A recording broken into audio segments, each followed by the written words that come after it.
Halo, apa kabar? Saya Handoko Wijnyawargo dari Maestro Consulting, Coaching, dan Communicating untuk Anda semua dalam acara Serajum Live, Senin, Rabu, Jumat Live. Disiarkan langsung dari My New York Office yang berlokasi di Rumah Betawi, tepatnya di kawasan Kelapa Gading, Jakarta Utara. Teman-teman semua yang ada di sini, ya kita senang sekali saya ada di sini karena Anda ada di sana. Seandainya Anda tidak ada di sana, saya juga tidak ada di sini. Baik, karena yang nonton banyak, jadi akhirnya saya dengan antusias membuat materi. Ya, nah itu yang kita akan coba lakukan. Hari ini kita akan membahas McFarland USA. Ya, tapi judulnya bukan itu. Judulnya adalah Cross Country. Kita lihat dulu ya, materinya mana ya.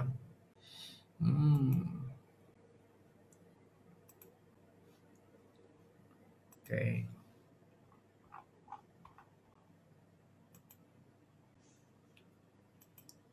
Teman-teman semua, bagaimana? Sudah nonton? Sudah nonton.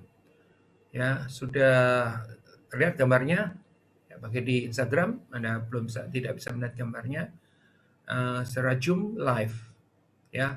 Handoko Maestro Cross Country, Jumat 13 November 2020, ya. McFarland USA. Mari kita terusin, teman-teman semua. Apakah Anda sudah pernah nonton film ini? Ya, kita nonton ya. Lihat dulu. Filmnya judulnya adalah McFarland USA. Informasinya ya. Film ini bukan film kuno sebetulnya, film baru karena dirilis baru 20 Februari 2015 ya. Tetapi kalau Anda nonton filmnya seakan-akan film lama ya karena ini sebetulnya saya nggak begitu suka ya, filmnya itu warnanya agak-agak sedikit redup gitu kan, suasananya juga gimana gitu kan.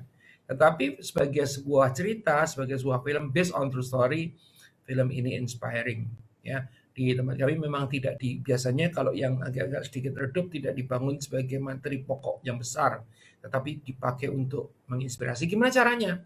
Caranya adalah misalnya kalau sekarang yang di virtual ya, bahwa sebelum mulai acara Anda harus nonton dulu film ya. Misalnya kemarin dengan Danamon ya, sebelum acara saya ada minta kepada seluruh yang akan hadir, ayo nontonlah film Cinderella Man ya. Nah, setelah nonton film Cinderella Man, terus kemudian di dalam acara yang judulnya Struggle Today, Stronger Tomorrow, itu saya menjelaskannya sudah jadi enak ya. Nah, harapannya sebetulnya tadinya juga begini nih, kalau Anda sudah nonton McFarland USA, saya menjelaskannya jauh lebih mudah ya. Kalau nggak nonton saya terangkan detail sekali, pasti banyak yang marah-marah karena ya aku kan pengen nonton ya. Jadi ini agak sedikit serba salah. Oke, kita lihat ya. Rilis 2015. Ya, film ini berdasarkan kisah nyata dari tim cross country tahun 1987 dari sekolah menengah yang sebagian besar orang Latin di McFarland, California. Ya. Oke, ya. Nah, ini menarik ya. Terus kemudian apalagi Kevin Costner yang main adalah Kevin Costner bermain sebagai Jim White si pelatih itu, dan Maria Bello bermain sebagai Cheryl White, dan ada lagi Morgan Zeller yang bermain sebagai Julie White. Ya, ini keluarga White ya. Oke, terus apalagi tentang para pelari pemula dari McFarland, sebuah kota yang memiliki perekonomian kuat dari sektor pertanian di Central Valley, California. Jadi teman-teman semua tanpa bermaksud untuk mendiskriminasi atau melakukan ini, agak sedikit menarik adalah apa, orang-orang yang tinggal di pertanian ini kadang-kadang suka dianggap, ya mungkin di tempat kita juga kadang-kadang suka begitu, biarpun ini tidak adil, ada dianggap juga apa ya, apa ya kalau istilah ininya deso gitu ya. Saya sendiri nggak pernah membela diri mengatakan bahwa saya itu orang kota, enggak. Memang sih dari tahun 83 ya, artinya sudah 37 tahun saya tinggal di Jakarta ya, bahkan saya pernah 2 tahun tinggal di Amerika gitu kan ya. Tetapi saya selalu bilang, saya itu asli Purworejo, desa, desa yo ben gitu kan. Biarpun desa biarin aja gitu kan. Ya, tapi kalau ini, jadi kalau padahal ya mereka itu kadang-kadang ya kalau di sana itu yang petani-petani itu duitnya banyak gitu kan karena pertanian itu memberikan hasil yang sangat luar biasa. Ya, cuman orang-orang suka mesti lihat itu desa gitu ya. Nah, saya yang asli lebih desa lagi tidak pernah mengatakan itu. Ya, terus ini dia pertanian. Jadi kita coba lihat, mau tahu ceritanya ya kita ceritain sedikit. McFarland USA. Jadi ceritanya tuh begini nih. Semoga tidak terlalu membuat ini sehingga Anda bisa nonton ya. Pada sesi latihan, Jim White pelatih melihat bakat pelari pada anak didiknya sehingga dia menjadi sangat antusias untuk memasukkan mereka pada kejuaraan lari cross country nasional di Amerika Serikat. Jadi anak-anak dia si Jim White ini pelatih itu melihat bakat di anak didiknya. Apakah sudah hebat? Belum. Yang dilihat adalah bakat, ya. Dan kemudian sebetulnya enggak cuma memasukkan. Kalau saya nangkepnya lebih unsurnya agak memaksa mereka untuk ikut kejuaraan cross country, ya, di di cross country nasional di Amerika Serikat. Dan kemudian apa yang terjadi setelah melewati berbagai hambatan, Jim White berhasil membawa anak asuhnya memenangkan kejuaraan nasional tersebut. Ya, tadinya cuma berbakat doang. Nah, apa yang sebetulnya kita bisa belajar dari depan adalah apa? Kalau Anda itu seorang pelatih, ya banyak pelatih yang pengen itu sudah langsung yang sudah matang, sudah jadi gitu kan. Tapi seorang pelatih itu harus melihat yang orang lain tidak melihat. Ya, misalnya katakanlah bakat. Dan kemudian menanam mimpi di mana orang-orang itu tidak nyampe mimpinya. Ya, nah dalam kasus ini tuh anak-anak didiknya tuh nggak kebayang kalau ikut lomba cross country nasional itu. Ya, bahkan mereka sendiri kalau menurut saya itu yang nggak terlalu yakin sama dirinya sendiri. Ada yang kegendutan, ada yang ini, ada yang itu, pokoknya banyak masalah lah, ya. Tapi dengan segala hambatan, tadi si Jim White itu berhasil membawa anak asuhnya memenangkan kejuaraan nasional tersebut. Nah, teman-teman semua, pelatih ini sebetulnya bisa tidak hanya sekedar harus pelatih. Karena kalau kita nggak pernah jadi pelatih berarti kita mungkin tidak belajar seperti itu. Tapi pelatih ini juga fungsinya bisa, oh ini orang tua, oh ini tuh pemimpin. Jadi kesetaraannya di sana ada pelatih dengan yang dilatih, orang tua dengan anaknya, pemimpin dengan followersnya. Ya, itu sebetulnya sama. Oke, tentu saja ya ada perbedaan, tapi maksudnya pada di sini sama. Artinya apa? Kalau Anda seorang orang tua atau Anda itu seorang pemimpin, harus bisa melihat bakat yang dimiliki oleh anak Anda atau anak buah Anda, kan gitu. Ya, bukan cuma itu aja. Harus berani nanam yang namanya dream, ya. Nanam yang namanya dream setinggi-tingginya, ya. Saya masih ingat banget, mudah-mudahan saya nggak nangis cerita karena ini terkait dengan ibu saya ya. Saya masih ingat banget ibu saya itu selalu nanemin bahwa ayo pokoknya kamu sekolah yang pintar, sekolah yang pintar, sekolah yang pintar. Waktu saya kecil jadi dokter, jadi insinyur. Wah, akhirnya saya jadi ekonom, jadi sekolah di sekolah bisnis gitu ya. Tapi tidak kebayang ya dulu waktu kecil adanya cuma dokter sama insinyur soalnya. Ya. Terus kemudian ibu saya itu yang SMP aja nggak lulus, itu punya dream yang sangat kuat dan dream tadi ditanam ke dalam diri saya. Jadi kok kita jadi orang tua, kita jadi pemimpin, kita jadi pelatih, itu harus berani melihat potensi. Ya, bukan cuma sekedar dijalankan begitu aja, terus kemudian harus berani disetkan mimpinya. Ya, dan jangan salah, baik Jim White, pemimpin ataupun orang tua itu pasti akan mengalami namanya hambatan. Jim White, ya, bisa menanggulangi segala hambatan dan kemudian memenangkan kejuaraan nasional cross country tersebut. Saya suka actingnya daripada Kevin Costner. Cuma memang Kevin Costner ini kalau menurut saya nih ya, dalam film ini ya mungkin karena memang dia memerankan Jim White yang seperti itu ya, dia tampak terlalu sedih ya. Jadi dan terlalu serius kalau Kevin Costner ya. But saya suka Kevin Costner. Dan film ini seperti biasanya film bikinan Disney itu very inspiring. Ya, yang film keluarga lah yang bisa ditonton oleh siapa saja. Ya, di manakah kota McFarlane ya? Tadi kan tahu kan di sini. Peta kota McFarlane ya. Tuh di situ tuh. Ya kalau Anda melihat peta dunianya seperti ini, ya McFarlane adalah somewhere di barat agak-agak sedikit selatan, selatan agak sedikit ke ya gitulah timur, ya. Ini McFarlane, ya. Oke, kalau Anda tanya kepada saya, pernahkah saya ke McFarlane? Rasanya belum, ya rasanya belum, ya. Ini kotanya bukan kota yang besar, kota kecil. Welcome to the city of McFarlane, tradition, unity, dan excellence. Wah ini kalau di Indonesia nih berseri gitu kan, bersemi atau misalnya katakanlah berirama. Dulu kota saya apa ya namanya kalau nggak salah, Purworejo berirama. Saya juga bingung berirama. Sampai hari ini saya nggak tahu juga berirama apa. Ya, tradition, unity, sama excellence. Ya, welcome to McFarlane, the heartbeat of agriculture. Emang ini daerah pertanian, ya daerah pertanian, the heartbeat of agriculture, ya. Jelek-jelek ya, saya dulu ambil MBA di Amerika, belajar tentang agribusiness ya. Biarpun pulang ke Indonesia saya nggak pernah pakai. Ya, informasinya McFarlane adalah sebuah kota di lembah San Joaquin. Saya nggak tahu cara bacanya yang benar. San Joaquin di Kern County, California, Amerika Serikat. Ya, populasi McFarlane adalah cuma 12.707 pada sensus 2010 dan diperkirakan 15.506 pada tahun 2019. Jadi nggak banyak, ya. McFarlane kok dibandingin sama Kelapa Gading aja kalah ya. Ini 15.000 cuman.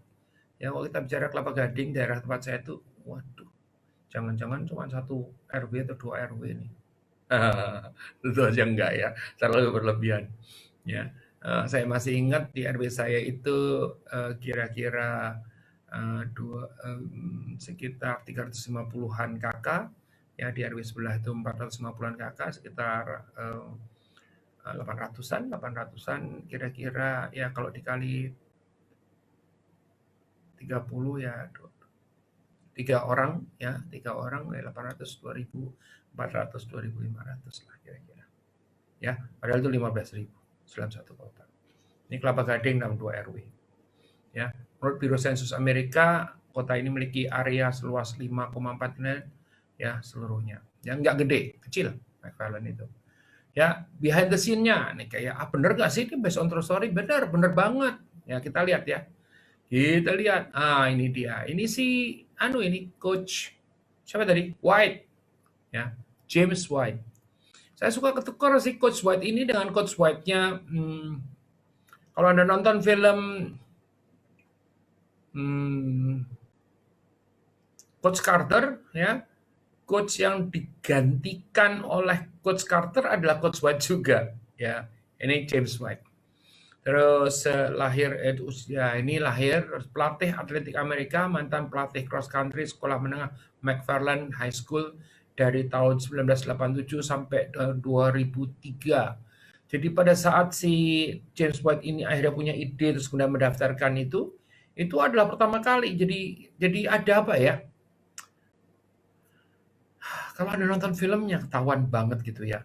Yang semangat banget itu James White-nya. Ya, pengurus sekolahnya pun juga pesimistik. Ya. Hanya James White. Anak-anaknya pun juga merasa penuh dengan masalah. Teman-teman semua yang ada di sini, masalah itu tidak pernah tidak ada, pasti ada. Ya. Tapi bagaimana akhirnya masalah itu bisa ditanggulangi, itu adalah isunya. Ya, nah terus kita lihat timnya akhirnya memenangkan 9 kejuaraan negara bagian di divisi 3 dan juga divisi keempat, 9. Ya, dan kita coba lihat apa sih sebetulnya cross country itu. Dari tadi ngomong cross country tapi nggak tahu cross country itu apa. Ya, jadi kalau kita ngomong soal cross country, terus terang sejujurnya nih, ya membawa saya ke dalam situasi atau ke dalam sebuah sejarah, ya. Mudah-mudahan teman saya yang biasa pergi cross country sama saya itu juga sering ini. Jadi saya punya teman dulu ya, beberapa, tentu saja sejumlah teman yang kadang-kadang suka ikut-ikutan cross country gitu ya. Jadi masuk ke desa-desa, ke belum diterangin cross country itu apa. Ya, jadi cross country itu yang saya pahami dari waktu SMP. Dulu itu saya lagi ingat-ingat ya. Saya lagi ingat-ingat. Dulu tuh ada seorang bruder Belanda, ya, bruder Belanda yang ada di sekolah saya, ya. Aduh, saya lupa namanya. Bruder Jos, mudah-mudahan nggak salah ya. Jadi bruder Belanda ini punya kebiasaan yang menarik. Setiap hari Minggu, ya setelah jam tertentu, dia akan pergi cross country. Jadi dia tidak peduli kalaupun dia harus pergi sendiri. Jadi buat dia ya pergi-pergi sendiri, pokoknya dia senang gitu. Jalan terus gitu, pakai topi, kadang bawa tongkat gitu kan. Ya biarpun kalau udah masuk ke desa-desa dia suka dipanggil londo, londo, londo gitu ya, karena orang di kampung saya atau di pedalaman itu kalau pokoknya yang kulitnya putih londo aja ya. Londo itu sebetulnya datangnya dari kalimat Belanda gitu ya. Ya kalau buat mereka yang putih itu londo ya. Kebetulan rasanya sih Bruder Yos itu Belanda beneran ya. Terus kemudian ya dia begini. Nah, yang menarik adalah apa? Banyak anak-anak SMP itu yang ngikut ya. Jadi kalau Bruder Yos itu jalan dia ngikut dalam artian eh, pokoknya Bruder kemana ikut aja deh gitu ya. Dan biasanya orang tua tuh ngasih karena Bruder ini orang yang sangat bertanggung jawab ya. Nah, yang menarik itu ingatan saya, mudah-mudahan saya tidak salah ya. Brudernya tidak terlalu peduli dengan kita. Ya kan kita masih kecil-kecil gitu kan. Brudernya tuh gede, tinggi gitu kan. Oh dia jalan-jalan aja. Mungkin satu langkahnya bruder, dua langkahnya saya pada saat itu. Ya, jadi kita itu biasanya kami itu terengah-engah, tersengal-sengal gitu kan. Itu hanya untuk mengikuti bruder Yos keliling cross country. Ya, jalan kaki tapi kalau itu jalan kaki.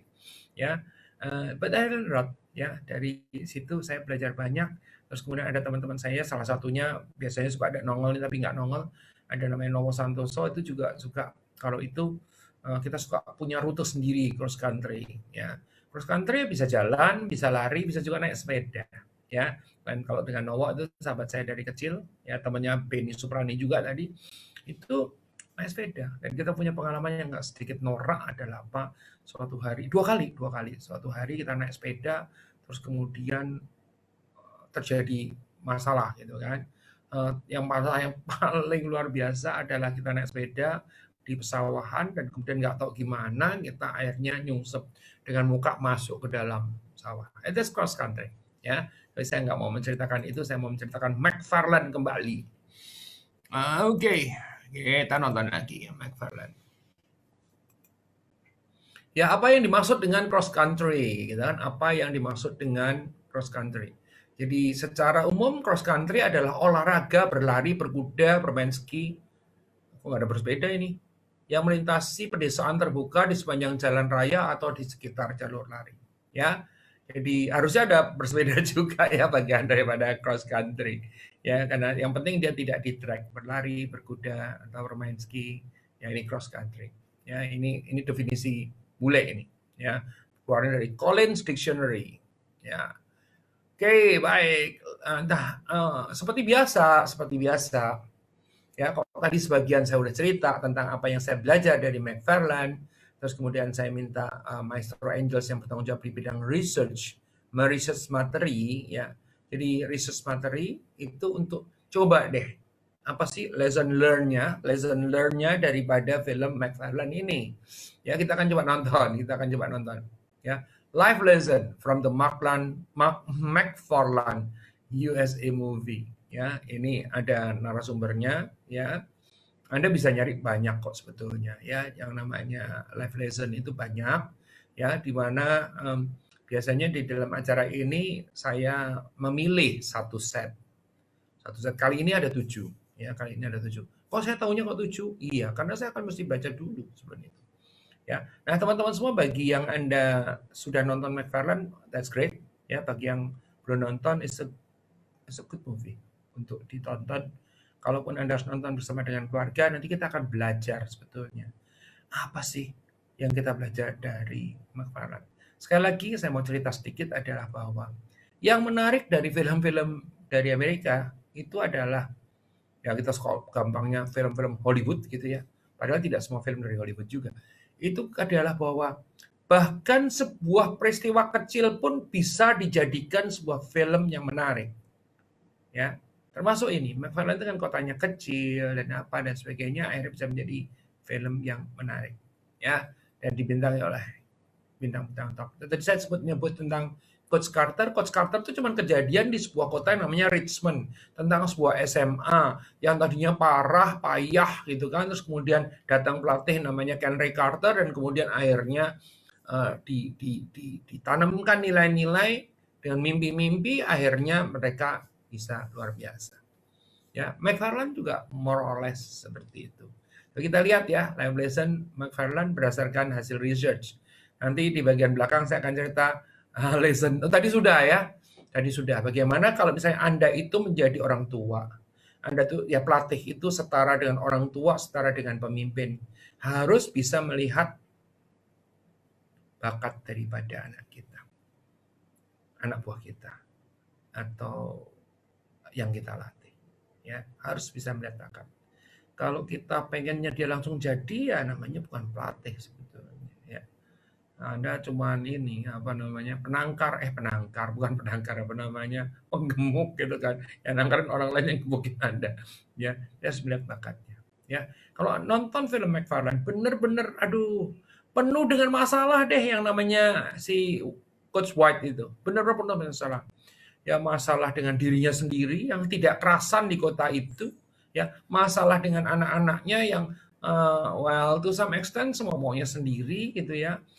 Sebagai individu maupun sebagai tim, dia sebagai tim juga nggak yakin-yakin amat gitu kan. Jadi, tapi hidup tuh seperti itu. Ya, kalau hidup itu nggak ada masalah ya sebetulnya bukan hidup gitu ya. Ya justru orang selalu bilang bahwa masalah besar itu membuat diri kita menjadi makin matang. Termasuk kita sekarang dalam situasi pandemi. Aduh, ya. Sekarang sudah tanggal berapa? Ya, sekarang sudah hampir 8 bulan saya nggak keluar rumah. Ya, 13 kali saya keluar rumah. Ya, 3 kali dari donor, 3 kali gunting rambut, sekali ketemu dengan menteri, ya sekali ngantor gitu kan, terus kemudian sekali ngamen konvensional. Terus kemudian selebihnya lagi saya ada catatannya. Ya, begitu yang terjadi. Kita nonton ya. Kita nonton. Kita bahas ya pelajaran kehidupan yang kita dapat dari McFarlane berdasarkan yang judulnya adalah 7 Inspiring Lessons Proof Champions Come From Anywhere.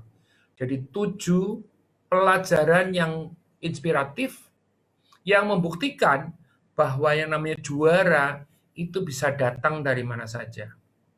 Even dari sebuah kota kecil yang mungkin sekitar cuma 15.000 yang namanya McFarlane, USA. Yap, nonton. Baik, teman-teman semua, kita akan nonton.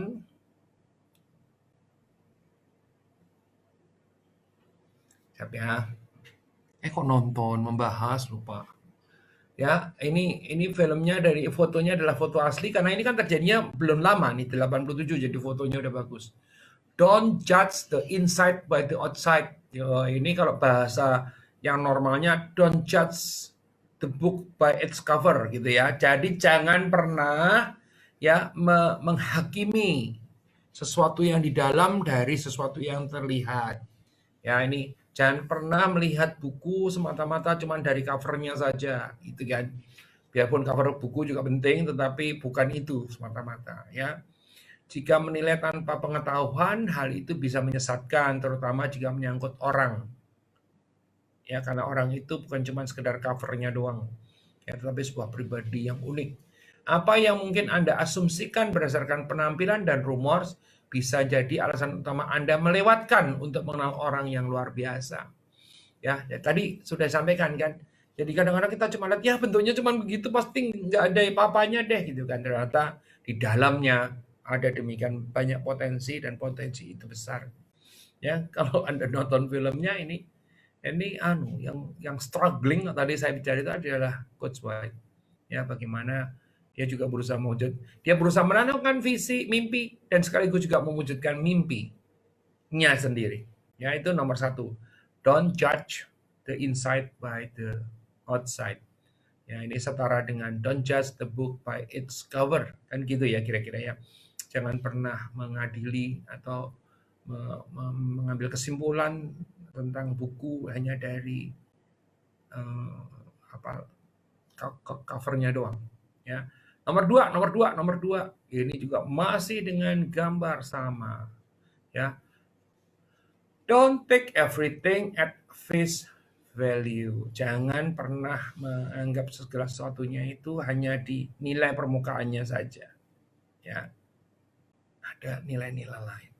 Bukan cuma yang terlihat, bukan cuma yang ada di permukaan.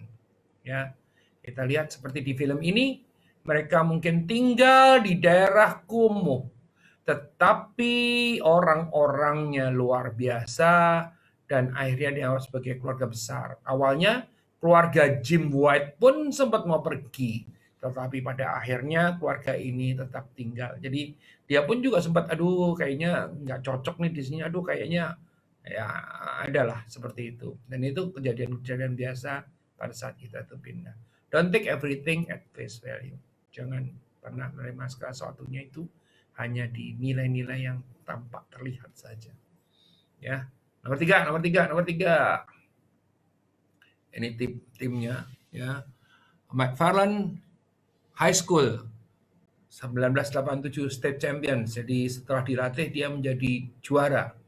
Ya, jadi juara. Kalau ada beberapa bagian yang saya tuh senang juga, lucu gitu kan. Tapi ya lucunya Kevin Costner nggak pernah bikin ngakak gitu ya. Kevin Costner ya begitu. Ya, terus give things a shot katanya. Ya, dia katakan jangan terlalu cepat mengatakan tidak. Jadi jangan terlalu cepat mengatakan tidak. Anda mungkin mengejutkan diri sendiri dan menikmatinya atau mungkin menghargai sesuatu yang lebih daripada yang sudah Anda nikmatin. Jangan mengabaikan sesuatu yang bisa membuat Anda sangat bahagia. Jadi optimislah, hasilnya bisa jadi sepadan. Nah, ini menarik ya. Kadang-kadang saya itu mengajarkan materi yang judulnya adalah belajarlah mengatakan tidak gitu kan. Tapi ini dikatakan bahwa jangan terlalu cepat mengatakan tidak. Ya, tentu saja mungkin nggak kali ini ya membahasnya. Tapi ada saatnya kita bilang tidak, ada saatnya kita tidak terlalu cepat untuk bilang tidak. Artinya harus berpikir pada saat kita melakukan sesuatu. Ya, ini pelajaran yang ketiga yang didapat dari McFarland USA. Ya, berdasarkan hasil research. Ya, biasanya ini research ini hasilnya banyak banget gitu ya. Dari versi apa. Jadi saya ambil yang menurut saya paling oke. Ya, terus kemudian yang keempat, teamwork is foundation of support. Nah, kalau ini sih sebetulnya nggak usah ngomongin ya, karena kita tahu bahwa sebuah teamwork ya kerjasama loh, bukan kerja bersama-sama, adalah dasar daripada dukungan. Ya, kalau kita melihat tidak semua itu harus dilakukan sendiri. Tidak semua harus dilakukan sendiri. Tim adalah tim. Dorongan dan dukungan berjalan seiring dan yang satu tidak akan ada tanpa yang lain. Teman-teman semua, kalau Anda dalam keluarga, tim Anda adalah anggota keluarga. Ya, kalau Anda dalam satu korporasi atau organisasi, tim Anda adalah orang-orang yang menjadi anggota atau pengurus daripada korporasi atau organisasi tadi. Ya, dan ini tidak bisa berjalan sendiri. Mau sukses itu juga mesti bareng. Ya, kalau kita bisa bayangkan masing-masing bisa saling support, hasilnya akan pasti menjadi sangat luar biasa. Ya, teamwork is a foundation of support. Ya, terus kemudian apalagi nomor 5. Not everything has to happen right at this moment. Nggak segalanya itu harus terjadi pada saat itu. Ya, Nah, ini mungkin kalimat yang cantiknya apa ya? Ya mungkin kita suka pakai jargon itu adalah semua indah pada waktunya gitu ya. Ya, ya begitulah. Ya, kita coba lihat ya. Sabar, jangan terburu-buru karena akan terjadi pada waktunya. Jika Anda melakukannya terlalu cepat, Anda mungkin akan buat diri Anda lelah seperti yang dilakukan oleh Jose. Luangkan waktu untuk dan rencanakan dengan langkah yang konstan. Ya, ada sebuah ilustrasi yang menarik terkait dengan materi ini adalah poin ini, yaitu sebuah ilustrasi tentang kupu-kupu. Ya, kan kupu-kupu itu kan mulai dari kepompong dulu gitu ya. Ya, mulai dari kepompong dulu. Terus kemudian baru menjadi kupu-kupu yang indah gitu ya. Nah, kepompong itu kalau seandainya kita intervensi, terus kemudian kita ambil gunting, terus kemudian kita ini, bisa jadi kupu-kupunya bisa mati. Ya, itu ada sebuah videonya dan videonya sangat taji sekali tentang bagaimana kepompong dan kupu-kupu. Ya, oke, nomor berapa nih? Nomor berapa? Nomor 6. Believe in yourself. Oh, percayalah pada diri Anda sendiri. Kenapa? Kalau kita tidak percaya pada diri kita sendiri, maka jangan berharap orang lain bisa percaya kepada kita. Percaya kepada diri sendiri itu amat sangat penting sekali. Kalau kita mau melakukan usaha, kita sudah percaya bahwa kita bisa, itu sudah separuh pekerjaan selesai. Separuhnya lagi tinggal usaha. Tapi kalau kita itu tidak percaya dengan apa yang kita lakukan, maka separuh kegagalan sudah terjadi. Sisanya tinggal kehancuran. Ya, itu rumus dari mana? Ya, ini rumus gampang lah. Ya, tapi percaya sama saya deh, percaya sama saya. Kalau 50%, ya kalau Anda itu percaya, itu 50% pekerjaan Anda selesai. Selebihnya tinggal usaha. Ya, tetapi kalau Anda tidak percaya, maka 50% sudah ada kegagalan dan selebihnya adalah kehancuran. Believe in yourself, ya. Kemampuan Anda akan bantu Anda, tetapi keyakinan Anda bisa melakukannya adalah kekuatan nomor 1 Anda. Ini yang salah satu poin yang membuat lesson learn ini yang saya ambil versinya, ya. Perhatikan, keyakinan bahwa Anda bisa melakukannya adalah kekuatan nomor 1 Anda. Saya bisa. Ya, kalau dalam kondisi pandemi seperti ini, Anda harus meyakinkan diri bahwa kita akan lewatin ini semua. Ya, dan Anda kalau bisa melakukan itu, Anda sudah menghipnotis diri dan akhirnya katanya bisa menaikkan imunitas dan kemudian jadi tidak tertular atau tidak mulai masalah. Siapa yang peduli jika orang lain meragukan Anda? Ya, teman-teman semua, ada sebuah tips yang menarik, yang mudah-mudahan menarik buat Anda adalah apa? Kalau ada orang yang meremehkan kita,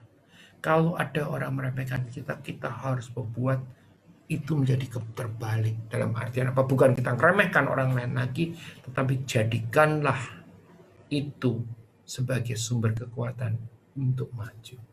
Ya, saya kenyang lah kalau diremehin orang, tapi semua saya coba balikan. Ya, suatu hari orang mengatakan bahwa keputusan kamu jelek. That's fine. Oke. Dan saya setiap hari sekarang menulis. Oke. Belasan media saya menulis. Ya. Karena apa? Waktu dibilang tulisannya jelek, tidak terus kemudian saya datang, saya tonjok atau saya tampar orang tadi, tapi saya katakan, saya akan buktikan kalau yang kamu katakan tidak betul. Waktu saya mulai menjadi public speaker, banyak yang bilang, suara kamu jelek. Suara saya jelek. Ya, karena ada orang tuh yang suaranya mantep gitu kan. Tapi pada saat saya sadar banget suara saya jelek, maka saya menutupinya dengan cara apa? Kontennya saya persiapkan dengan baik, dan kemudian hubungan dengan orang-orang yang saya jadi audiens saya bangun dengan baik juga. Ya, suaranya sih jelek, tetapi hari ini sudah 96 episode. Ya, putuskan lingkaran negatif dan rangkullah kepercayaan diri. Ya, itu penting dan bahkan penting sekali. Ya, dan yang the last but not least, nomor 7, when the goings get rough, keep going. Ya. When the going gets rough, keep going. Ya. Apa yang dikatakan di situ ya teman-teman semua, sebuah pencapaian terasa jauh lebih penting ketika Anda tahu Anda telah melakukan yang terbaik. Sebuah pencapaian jauh lebih penting ketika Anda tahu Anda telah melakukan yang terbaik. Jangan menyerah, jangan pernah berhenti. Ketekunan adalah kuncinya. Teman-teman semua, ketekunan adalah kuncinya. Jadi, kalau kita sudah melakukan yang terbaik, benar-benar sudah melakukan yang terbaik, apapun hasilnya, serahkan kepada yang di atas sana. Betul? Ya, kan ada banyak faktor-faktor eksternal yang kita tidak tahu. Tapi melakukan yang terbaik itu adalah faktor internal yang kita sebenarnya bisa kontrol. Ya. Jadi, ambil contoh. Kalau misalnya katakan saya udah siapkan nih materi gitu kan untuk bicara kepada Anda, ya sudah dikasih gambar, sudah dikasih ini, sudah dikasih itu gitu kan. Terus kemudian sudah di backup yang namanya WiFi ada 1, WiFi 2, WiFi 3, kalau ada apa-apa nanti tinggal pindah gitu ya. Terus kemudian kalau kita bisa lighting dan sebagainya, ini bisa kalau misalnya listriknya mati, ya Anda tetap bisa jalan paling nggak selama 3 jam ke depan gitu kan. Bisa aja suatu hari kejadian yang lain gitu kan. Ya. Tapi tetap aja jalan. Tetap aja jalan. Begitu loh teman-teman semua. Jadi malam hari ini kita belajar atau kita mendengarkan saya bercerita tentang film yang berjudul McFarland USA. Terima kasih bagi yang sudah hadir. Terima kasih bagi yang di Instagram maupun yang di Facebook. Ya, sekali lagi saya Handoko Kewargo dari Maestro Consulting, Coaching dan Communicating untuk Anda semua dalam Serajum Live, Senin, Rabu, Jumat Live, ya dalam rangka Corporate Social Responsibility dari Maestro Consulting, Coaching dan Communicating untuk kita semua, bangsa Indonesia. Terima kasih.